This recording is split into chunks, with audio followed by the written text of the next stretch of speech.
Welcome to Not Milk Never Milk. Subscribe if you're lactose intolerant. You start by preparing Windows so Logic Pro X can run reliably. First, enable virtualization in BIOS and confirm you have 64-bit Windows 10 or 11 with at least 8 GB RAM. Next, choose a virtualization or Mac OS compatibility path, VirtualBox, VMware, or a Hackintosh method, and download the required Mac OS image. Once done, allocate at least 4 CPU cores, 8 GB RAM, and 50 GB storage to the VM, and turn on 3D acceleration to prevent GUI slowdowns. You now install Mac OS inside the VM and prepare the DAW.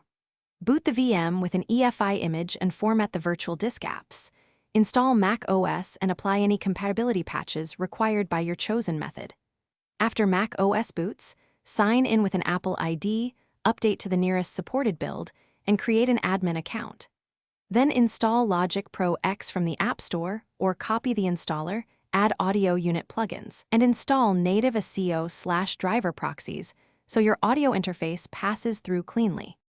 You finish by optimizing Logic and addressing common issues.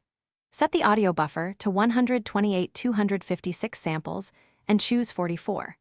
1 kHz or 48 kHz for stable performance. Enable low latency mode when recording.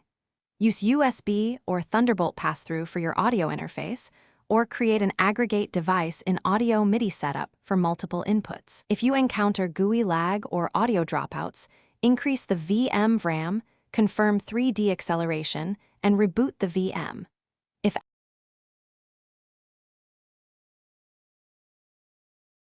Thanks for watching. If this was helpful, leave a like and consider subscribing. See you next time.